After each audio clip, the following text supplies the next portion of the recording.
I watched the Star Wars Maul Shadow Lord trailer in 0.25 speed and then covered new details that you probably missed. The show takes place a few years after the end of the Clone Wars, and if you haven't seen the Clone Wars, honestly, what are you doing? It's basically like Game of Thrones but in Star Wars, and with a lot better ending. Anyway, this story is set a few years after Order 66, specifically after the events of the Clone Wars Season 7, the Republic is gone, the Empire is rising, and the galaxy is still trying to figure out what just happened. And right in the middle of all of that chaos, we find Maul. Maul is trying to rebuild his criminal empire, and he's doing it on a planet called Janex, a world that hasn't yet been occupied by the Empire. It's off the grid, lawless, and perfect for someone like Maul to operate in the shadows. The trailer opens on Janex, and visually it's a really interesting place. It's one part Gotham and one part Metropolis, a massive city built straight into a crater on a planet that the Empire hasn't even touched yet. Janex isn't under Imperial control, it has its own functioning democracy, its own law enforcement, and from what we see in the trailer, they're actually doing a solid job keeping the order. The soldiers we see throughout the footage are Janex's local enforcement. We see their leading officer looking into Maul's hologram, not sure what they're even dealing with, and later, after Maul finds them and deflects all their blasters, he offers them an opportunity to join him, just as he offered many other criminal syndicates during the Clone Wars. This planet is occupied by gangsters, syndicates, and underground groups who all operate here, but there's an unspoken rule keeping everything stable: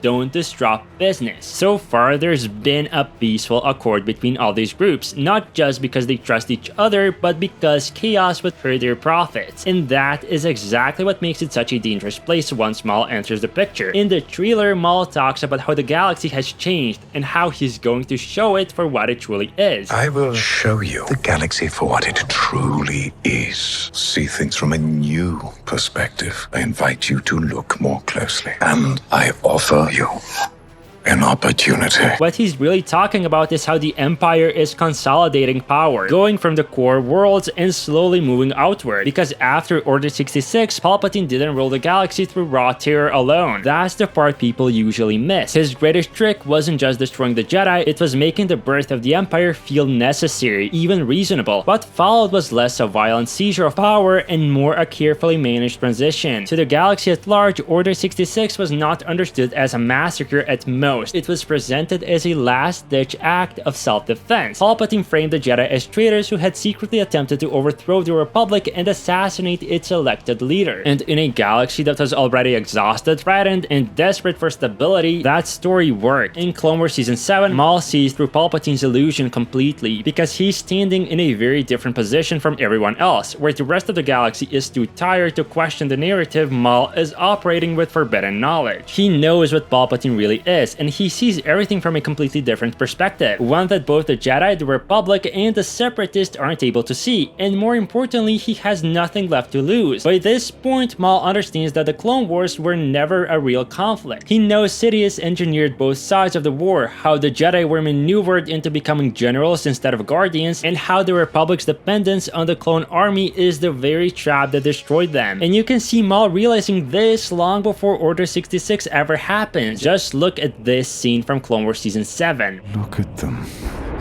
So blissfully ignorant. Justice is merely the construct of the current power base. A base which, according to my calculations, is about to change. With your help, the Jedi can stop Sidious before it's too late. Too late? For what? The Republic to fall? It already has, and you just can't see it. There is no justice. No law, no order, except for the one that will replace it.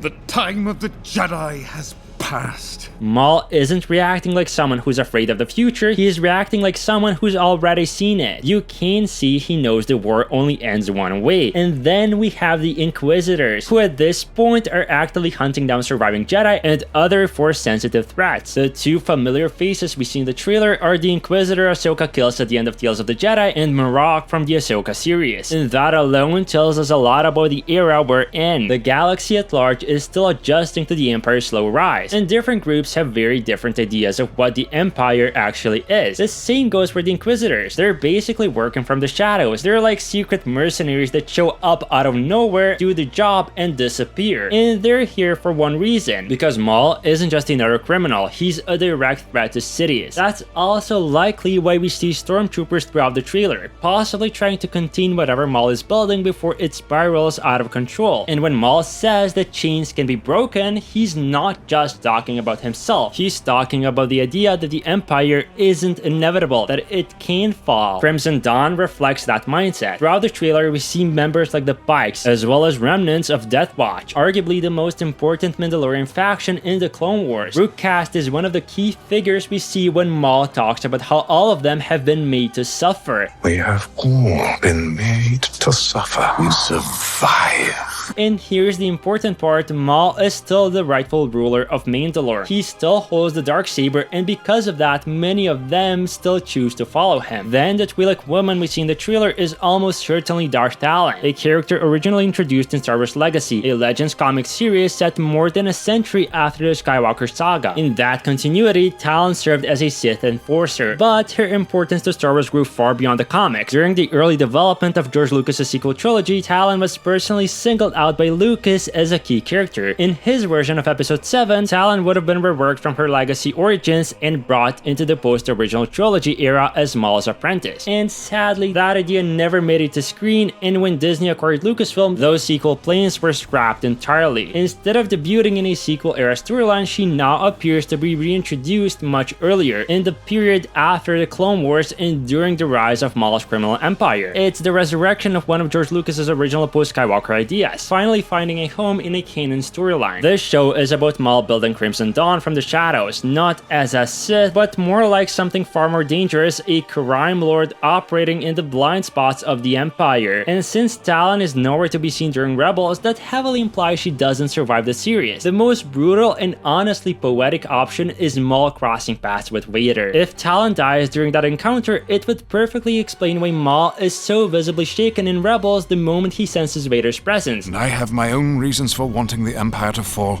but we have little time.